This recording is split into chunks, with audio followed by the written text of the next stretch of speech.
Hey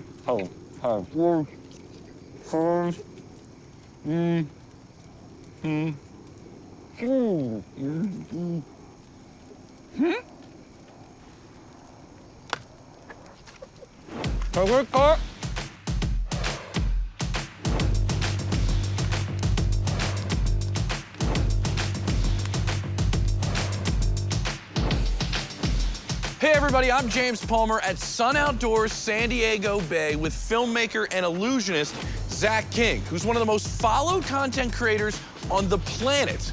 And this is Campfire Convos.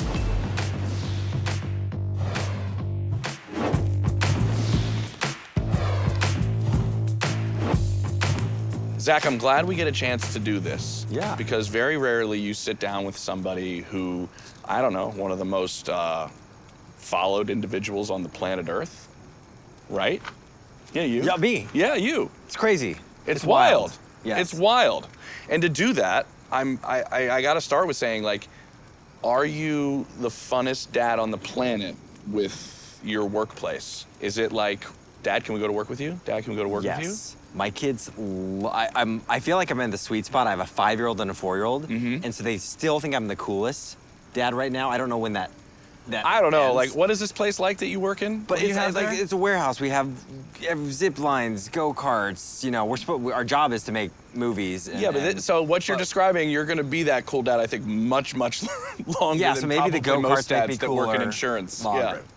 So before we had this giant funhouse, we're on Vine, Yes. right? There's something, and I have to do this in my job a little bit, that I really respect of telling a story in a short period of time. We can't have a superhero movie under 2.5 hours for some reason, but like in a short period of time to tell a story. How did you figure that out? It sounds easy, right? Like thinking back to Vine, and I love that platform because it was simple. Like the premise was in 6 seconds, you watch a complete piece of work and then it loops and goes back to the beginning.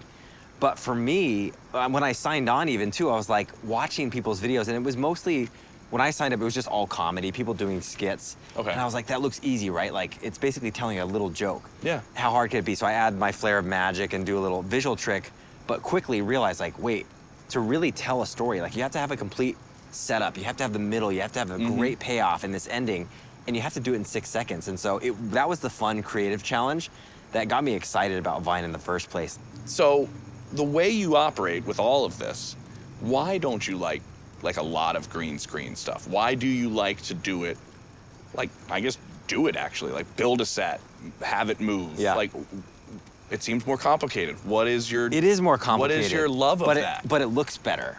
Okay. And I will die on that hill. I love that. It looks better, and I think the audience can tell.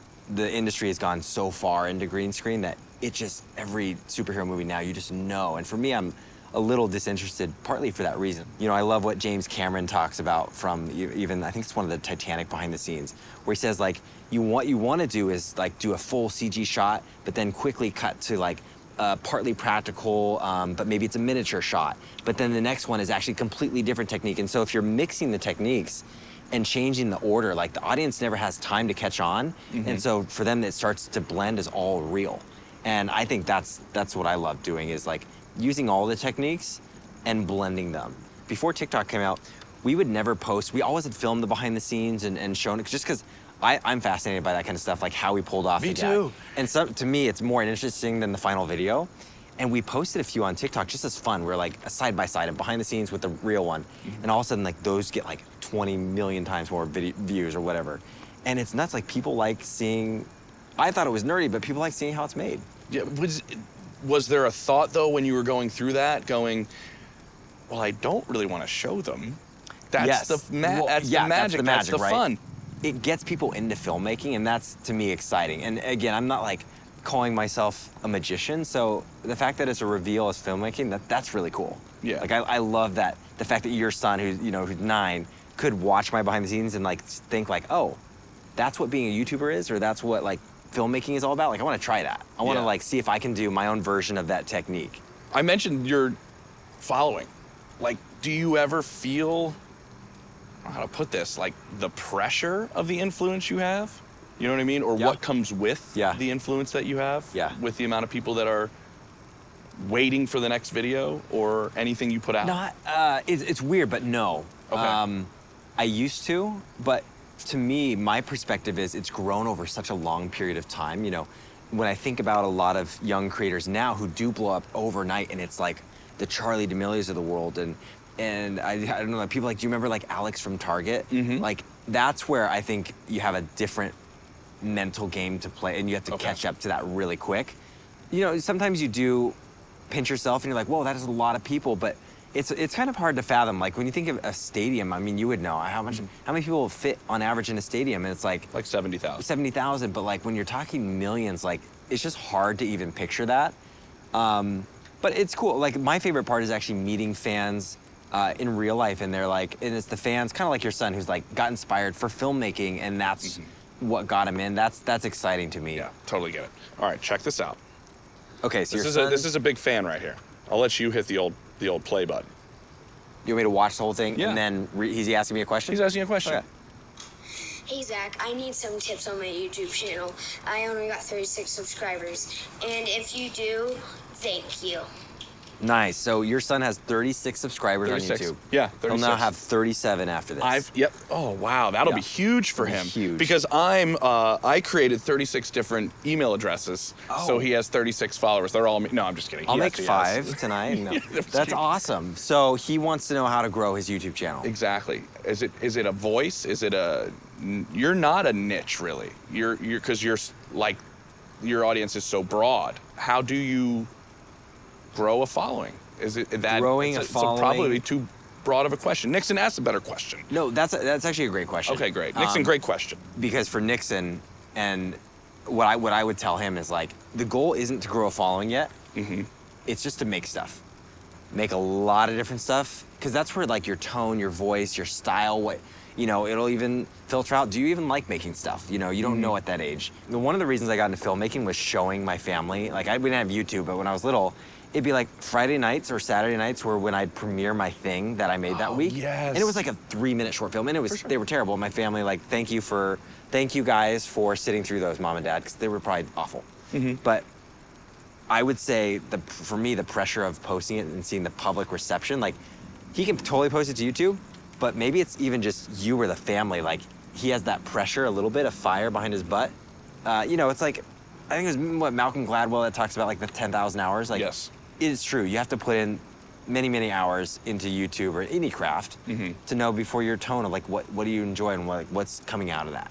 Okay. Well, you know what goes good with a good movie premiere? What? Popcorn? Chocolate. Oh, chocolate. Yeah. You want to make some s'mores? Let's make some s'mores. Done. I'm gonna try one of these over here.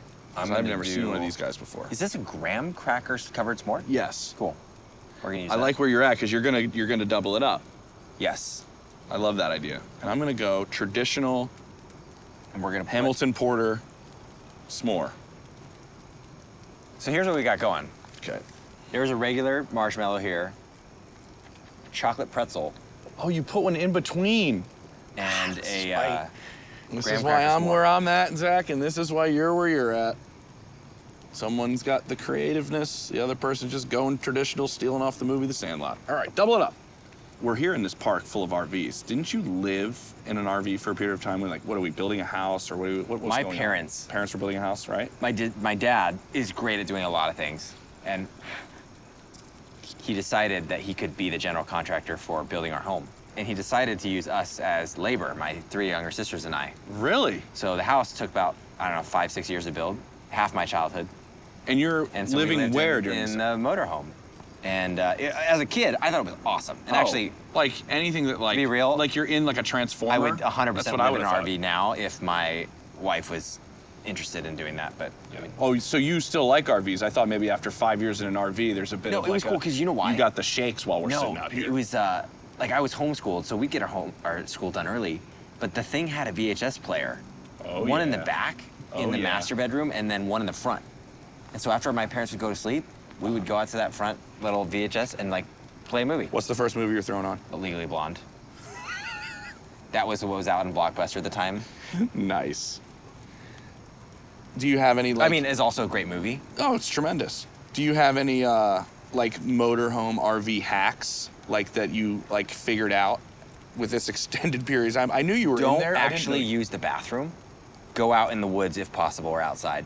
Really? Yeah, because then you got to dump the thing more. Yeah, you gotta do a And whole. it's like, you have to do the whole it's cousin Sunday, Eddie guys, situation. You gotta go drive into town and dump it, you know. But Yeah. like when you're living out of that thing too, it's like if you can just sneak a number one or whatever you want outside, like do that. That's a great point. It's like common courtesy for everybody too, right? Yeah. I mean, how's that coming? It actually That's really surprisingly good. Well, yeah, look at That's this. really good.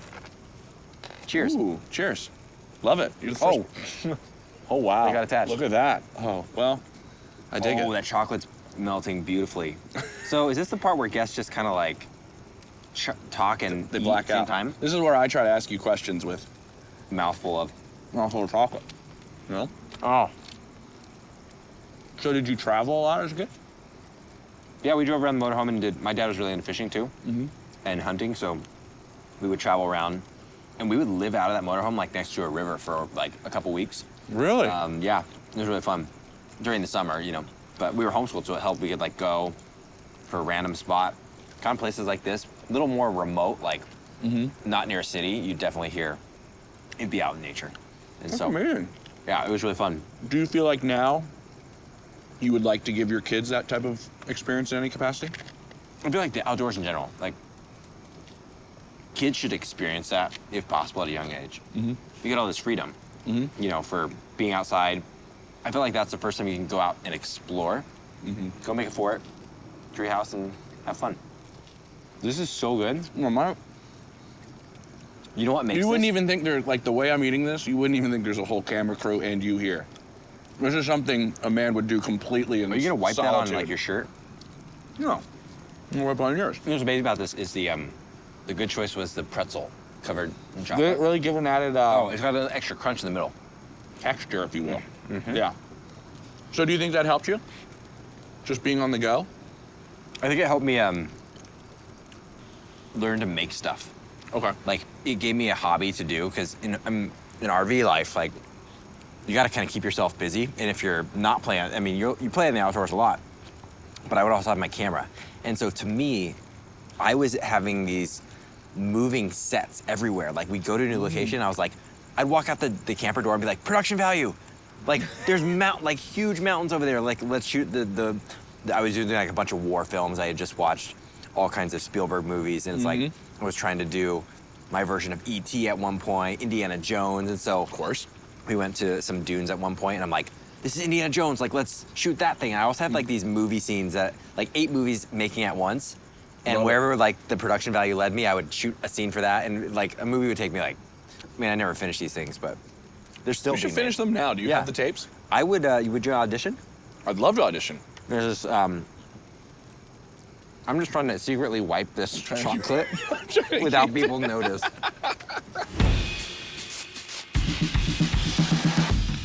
All right, Zach, this is rapid fire. How many marshmallows can you fit in your mouth? Clearly, just 10. Perfect. Camper or glamper? You want to rough it or you want to be in a nice You know, Big RV, actually, I tiny think home? I'm gonna say camper. camper? Okay. David Blaine or Penn and Teller? You can't do that. Yes, I can. It's on the card. I know both of the groups. I can't. Do you okay. love them equally? What Give me this. What do you love they about do? each one? Here's the thing. They do different things. So, Penn and Teller. I just love their storytelling. Yes. Agreed. So just classic magicians, but to the next level. Really amazing. And with David, you know, he like loves these physical challenges. And I think people think because he's a magician, like they're somehow faked. But the physical challenges that he does are real, and that's what's amazing. How about biking or trail running? Oh, trail running. That's your go-to. 100%. That's my Right. sport. Vine or TikTok? R.I.P. Vine. Let's go with Vine. Nostalgia. Oh yeah, Vine is amazing. Like it's just so fun. Got it. What animal is just impossible to work with? That you're like, oh God, if we come up with this is gonna be about a 200 taker. You know what's harder than animals, actually? Like, animals have been okay. We've Really? shot with, like, polar bears and, like, crazy stuff, and they hit their marks. It's amazing. But you know what's harder is kids. Like, babies, kids, that's difficult. Has there been a time when you're like, this is gonna be a banger, and then you're like, just didn't connect with the audience the way I thought. Has Yes. there been a video like that? There's a couple. So when we were making this video, gas prices, as you know, were going crazy a couple Yep. months ago, and we are like, what'd be funny is if I'm at a gas station and you see me with like a regular car, and then I walk around the car and my body transitions it and turns it magically, but on the other side, it's now a full wagon with a horse. And Yes, I've seen this, And I yeah. get on. And for some, I'm like, we made the video, and after I saw the video made, I was like, guys, told you it was a banger. And we post it, and it's like, I don't know, like 10 million views, or less than, you know. Woe is us. Utter failure. 10 million? It was, you know, it's low. Jeez. It might be lower than that. So long to the mansions and furs. So, you never Yeah. know. Seriously. Was there enough room for Jack on that door at the end of Titanic? Because it sure seems like Rose is spread out just a little much. No, I get that. See, look, when you're on the surface area of that door, Oh, wow. if you notice, It's getting in the water a little much? Yeah. So you think it's more of a weight thing For sure. than a... You than saw a the si- Mythbusters episode, right? Definitely disprove it. Really? Yep. Interesting. You're the first person to go that direction ever on this show. But it True doesn't matter. trailblazer, Zach King. True Yeah. trailblazer. Well, just like honestly, the ending would have poo-pooed. yeah, they lived happily ever after. Yeah. Yeah. James Cameron's not making a lot of money without all those girls going home crying. No. Exactly. Ready to get your feet to the fire? Ready to really get deep? They're already by the fire, and they're hot. You are a filmmaker, but you're not making television or films. Yep. You're not a magician, but you're making illusions. Yes. Where do you put yourself It's really in all of an this? identity crisis for me. Yeah, yeah. It depends the conference that I'm at, and I'll just change the link in the bio description. But no, yeah, it's like, for me, it's filmmaking. Okay. It's always been about the filmmaking, and to the audience, they call it magic, so that's cool for them. You know, I think they need something to associate it to. But, and I do draw on there's some magic techniques for sure. And I look at the original films that like George Méliès were doing, and even Buster Keaton and Charlie Buster Chaplin. It's Keaton. like, yeah. film kind of actually originated from a lot of magicians trying to push technology forward, which is really cool. But, you know, where I sit, I don't know, it's kind of evolved over the years. Like, I've always loved YouTube and just the freedom with online platforms to make what I want to make on my terms, to self-fund it and put it out to an audience. And that is proven to be a good spot to be for the last decade. And I think moving forward, like, you look at the younger generation, you know, your son is an example. And to them, that's kind of the new definition of some version of filmmaking in a way. So it's like, I would love to do movies, and, you know, like you mentioned the Oscars, like, for sure, that's a dream far out. Do you think it's something that's possible that you I can think transition into? It takes different skill sets than I have now. Okay. So it would be like, not a hard reset, but like definitely a deviant from the path I'm on right now. And it would have to be an intentional switch, other things that would have to change. Okay. It's really finding a long-term project for me. That's the difference of the movie. Right now, the world that we're in is like making stuff every day, you know, every week, turning out stuff. How do you stay ahead of the curve when everybody's kind of chasing you at the top? Is there a fear, a pressure that comes with that when you're here? And obviously everybody, you embrace fans that make their content, but at the same time, everybody's kind of chasing up behind you. Yeah, I think that's where we focus on the stories. Like, the stories have to be really interesting and unique. Like, a lot of people can figure out everything we're doing on them. You can reverse engineer them, figure out the techniques, you can learn how to do it. And that's actually awesome. Like, I encourage it. We actually hire a lot of the people who send us fan remakes, and we're like, get that person on as an editor. Like, they're amazing. They know the style, and, you know, like, or get this person as a story person, because they clearly have a knack for, like, the gags that we're trying to do. Okay. And so to me, it's not a competition. Yeah, and the other aspect of it that's really fun is you include your family in a lot of what you do. Yeah, we're very selective, I think. You know, we're not like anywhere close to like a family YouTube channel or anything like that. They like the filmmaking process. They like our camera person. Okay. Like, that's their hero. We did a video where there's like an animal, one of the ferrets. And both my sons were in that video. You know, when we shot, there's not an animal there. Like, we did that later on a separate plate. So it's fun for them to figure out like, wait, I watched the final video. Where was the animal? How'd you add that? And then I go to the computer and like I show them the masking, and that's fun for them to be like, their minds are being blown. Like, kind of when I saw Jurassic Park, it was like, wait, this can be something you make. They're having that little spark moment. And so I love that they're around the creative process. They can see the idea that there's cameras capturing something, and it takes a whole crew to make something. And you say you haven't put them in a lot of videos. Well, one, like I said earlier, when the fire was getting in my eyes and it was all smoky, and I was like, oh, God, these contacts. That was happening when I was watching the video when you were sitting outside the courthouse and you're going to be able to actually finalize the adoption of your son. That's a video that they're both in. Yeah. Take me through the whole process that is being a foster parent, and I don't know if everybody knows the difference of like being a foster parent and then the process that's connected or not connected to adopting a child, because you went through both. Yeah. So my wife and I, pretty early on in our marriage, started fostering. We had an extra room. We were like, let's try it, and let's try it with infants, because we figured that would be easier than getting an older kid who you could talk to. And I was like, I don't know how to parent. Like, I'm gonna learn. That's a great point. Like, if at least I don't have to talk to him yet, and we can learn that later. So we had 0 to 2-year-old. That's what we signed up for. Our first kiddo was like 6 months when they came to us, and we had them for a year or a little less.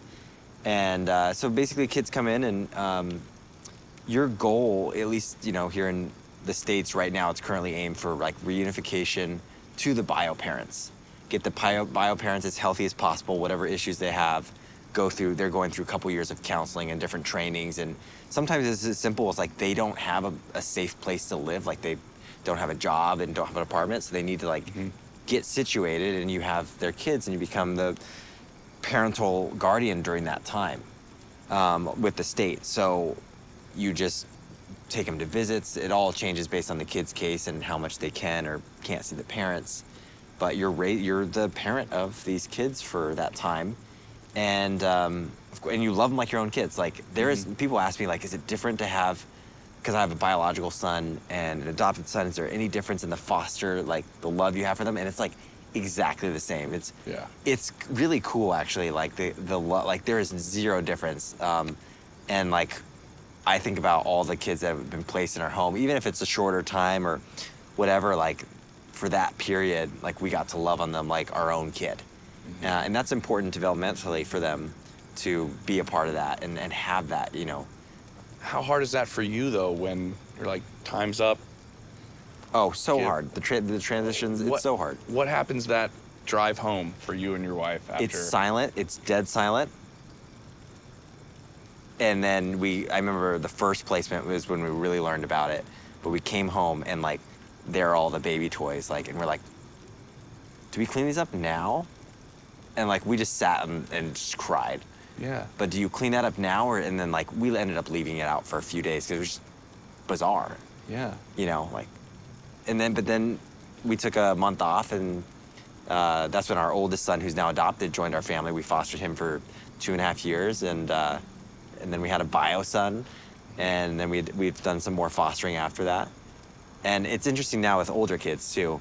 Okay. 5 and 4, and then you add somebody else to the mix, and they're like, wait, what's going on? Like, before we finish this up, is that your favorite video you've made? Which one? And it's different than all the other videos. Obviously, there's not. Yeah, I get excited about these passion projects. There's weird, like I'd love to do documentaries sometime. But to me, my family, I don't have a subject besides my family, but I carry a camera. My wife like gets so annoyed by it because I film everything. You said you wanted to make a documentary. Yes. Do you have an idea of what you'd want that to be?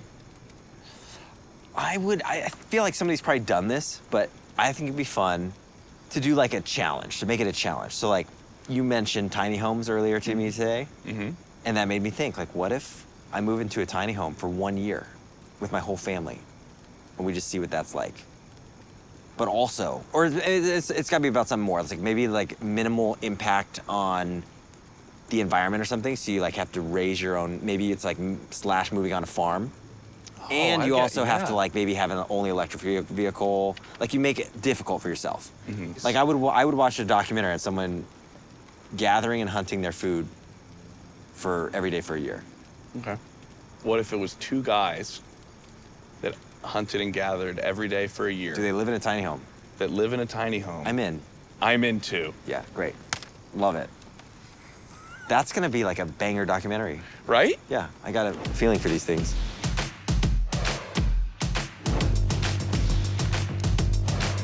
All right, it looks like this fire's about to die. So I hope you enjoyed this episode with Zach King. So click the link below to subscribe and join us for more Campfire Convos.